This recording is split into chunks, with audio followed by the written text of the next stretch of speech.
Good morning student, I am your maths teacher. जैसे कि आपको पता है हम रिवीजन स्टार्ट कर दिए हमने। आज आप चैप्टर नंबर 8 में रिवाइज करेंगे एक्सरसाइज 8.5। इसमें ओनली 2 क्वेश्चंस हैं, ठीक है। और इससे पहले हम ये भी आपने इनकी प्रैक्टिस कर ली है, सब्ट्रैक्शन वाले क्वेश्चंस की, और एडिशन वाले भी आपके क्वेश्चंस हो चुके हैं। तो आज हम स्टार्ट करेंगे एक्सरसाइज 8.5। देखिए आपको इसमें बिल बनाना है, तो बिल बनाना आना चाहिए। अब समझिए, look at the rate list and prepare the bill for Rahul. The bill for Raj is done for you. ठीक है, यहाँ पर एक बिल है, ठीक है। Rate price list, one side items है और वन साइड प्राइस है। जैसे यहाँ पर राइस है, चावल है, शुगर है, व्हीट फ्लोर है, दाल है, सोप है, टी बैग है, कॉफी बैग है, कुकिंग ऑयल है, सोल्ट है, नमक है। ठीक है, तो इनके आप आइटम्स लिखी हुई हैं, फिर उनका प्राइस लिखा हुआ है कि राइस कितने रुपए किलो है, यानी कि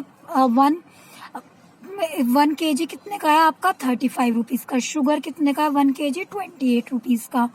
और व्हीट फ्लोर कितने का है आपका, आटा जो है आपका गेहूं का, वो 25 kg का है, यानी कि 1 kg। और दाल है आपकी 80 kg, यानी कि 80 रुपीज़ किलोग्राम की। और सोप यानी कि साबुन जो है आपके 1 पीस है, अगर एक साबुन लेंगे तो वो 13 रुपीज़ का है।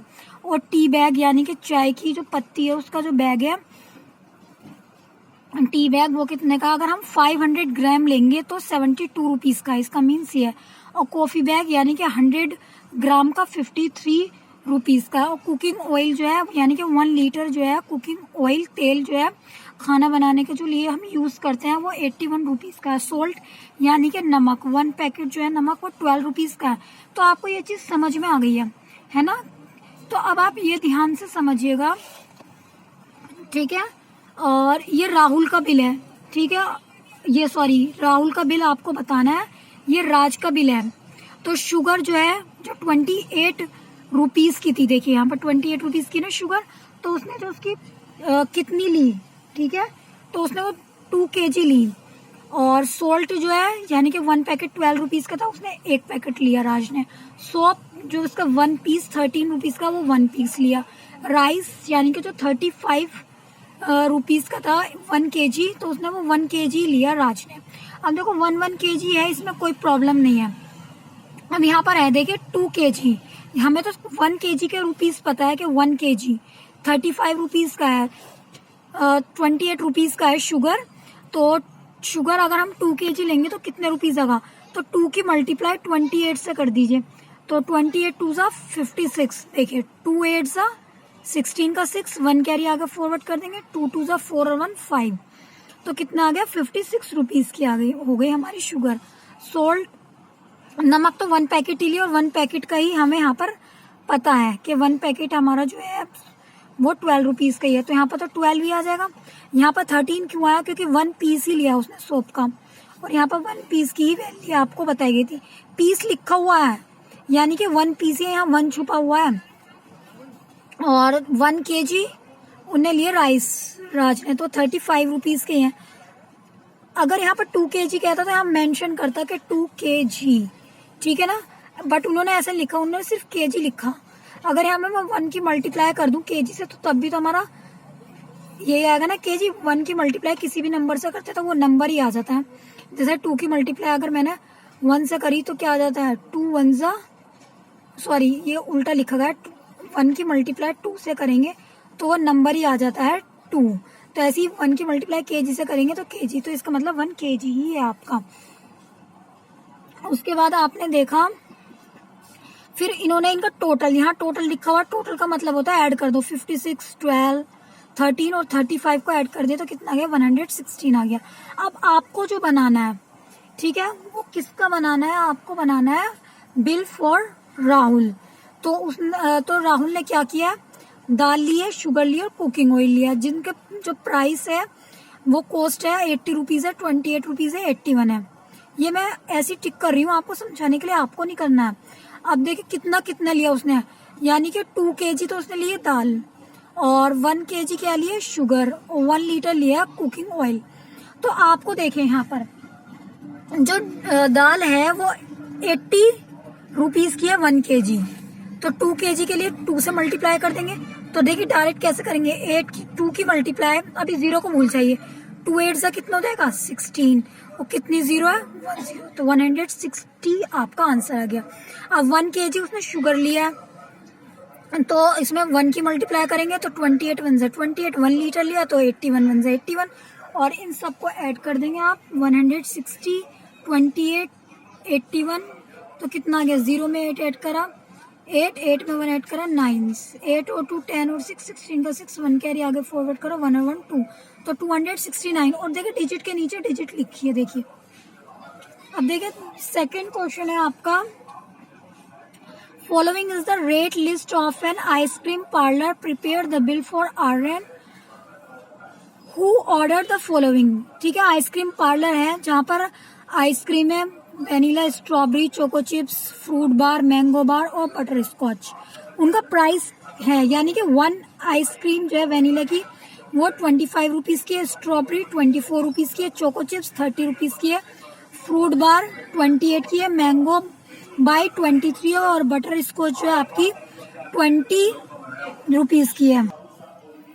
तो अब आपको बिल बनाना है। तो देखिए सीरियल नंबर लिखा हुआ है, आइटम्स लिखे हुए हैं, कॉस्ट लिखे हुए हैं, और कितना कितना हमने लिया है, इसकी क्वांटिटी ये भी लिखी हुई है, और अमाउंट इन रुपीज वो आपको खुद लिखना है। जैसे वनीला आइसक्रीम लिए उन्होंने जो 25 रुपीज की 2 ली है, तो इस 2 की मल्टीप्लाई 25 से कर देंगे। इसका मीन्स ये तो है, तभी तो हमें अमाउंट पता चलेगा। फ्रूट बार जो आइसक्रीम है 28 रुपीज की उन्होंने वो 1 ली है, मैंगो बाइट जो 23 रुपीज की 1 है वो उन्होंने 2 ली है, और चोको चिप्स जो 30 रुपीज की है वो उन्होंने कितनी ली है 3 ली है। तो आपको इनका अमाउंट कैसे पता करेंगे, देखो 25 की मल्टीप्लाई 2 से कर देंगे तो कितना आ गया 50, 28 की मल्टीप्लाई 1 से कर दीजिए कितना आ गया 28, 23 की मल्टीप्लाई 2 से गया कितना 46, और 30 की मल्टीप्लाई 3 से कितना आ गया 90। अब बस आपको टोटल के लिए क्या करना है, ऐड करना है। अगर हम कहीं पर जाएंगे किसी आइसक्रीम पार्लर में और हम ऑर्डर करेंगे तो वो बिल बना कर देंगे, तो वो यही तो बताएंगे कि आपने इतनी आइटम ली है और 1 आइटम इतने इतने रुपीज की है, और आपने क्वांटिटी इतनी इतनी ली है, 2 ये ली है वनीला आइसक्रीम, फ्रूट बार आपने 1 ली है, मैंगो बार आपने 2 ली है, और चोको चिप्स आपने 3 ली है। तो फिर वो आपको क्या दे देंगे, बिल बना कर दे देंगे। तो ऐसे ही बिल बनाते हैं। ठीक है, फिर आप इनको ऐड कर लीजिए। देखिए 0 में कुछ भी ऐड करो तो हमारा, अगर हम 8 ऐड करेंगे तो 8 आएगा, 6 ऐड करेंगे तो 6 आएगा। तो 0 में 8 ऐड करा 8, 8 में 6 ऐड करा 14, 14 में 0 ऐड करा 14 का 4, 1 कैरी आगे फॉरवर्ड जब आपने कर दिया तो आपने क्या किया, 5 और 1 6, 6 और 2 8। ठीक है, 8 और 4 कितना हो गया आपका 12, 12 और 9 कितना होगा आपका 21। तो आप कितना हमें बिल देना पड़ेगा टोटल, तो हमें 214 रुपीज देने पड़ेंगे। तो हमने रुपीज का साइन यहाँ पर इसलिए नहीं लगाया क्योंकि ऑलरेडी यहाँ मेंशन है कि अमाउंट इन रुपीज में है। तो देखिए आज आपको इन दोनों क्वेश्चन की अच्छे से प्रैक्टिस कर लेनी है, और फिर आपका इस चैप्टर का टेस्ट होगा, और आपको क्या करना है 8.3 की भी अच्छे से प्रैक्टिस कर लेना, क्योंकि इसमें सब्ट्रैक्ट है, और सब्ट्रैक्ट वाला हम आपको करा चुके हैं, एडिशन वाला भी करा चुके हैं, और उसके बाद ये एडिशन वाले सब प्रैक्टिस कर लीजिएगा, और उसके बाद आपको ये भी प्रैक्टिस करनी है। Right the following in figures, क्या हमें फिगर्स में कैसे लिखना है और वर्ड्स में कैसे लिखना है। तो आज का आपका वर्क क्या है, देखिए बुक में तो ये हम ऑलरेडी करा चुके हैं चैप्टर, अब हम रिवीजन करा रहे हैं ना। तो देखिए आपको क्या करना है, सबसे पहले आप इन दोनों की क्वेश्चंस की प्रैक्टिस करिएगा। ठीक, और 2 टाइप्स के होगा, और 2 टाइप्स के आप ये बिल वाले क्वेश्चन कर लीजिएगा। बस फिलहाल तो आप नोटबुक में इतना काम करिएगा, और बिल्कुल नीट एंड क्लीन समझ में आ गया। 2 क्वेश्चंस तो ये वाले हो गए बिल वाले, और ये एडिशन और सब्ट्रैक्शन हम करा चुके हैं आपको, और ये वाले फिल इन द ब्लैंक्स भी कुछ करा दिए था आपको। और आपको ये करना है कि write the following in figures और write the following in words. देखो फिगर में लिखना है, तो जैसे रीड कर रहे हैं उसे हम फिगर में लिखेंगे 5 रुपीज 70 पैसे। तो 5 रुपीज, पैसे को पॉइंट के बाद में लिखेंगे और रुपीज को पहले, और ये रुपीज का साइन होता है। 20 रुपीज 50 पैसे, तो 20.50। ऐसे ही सब वर्ड्स में लिखना है। ये भी हम करा चुके हैं आपको, फिर भी आप कर लीजिएगा, ये भी इससे अच्छे से प्रैक्टिस हो जाएगी आपकी। Thank you.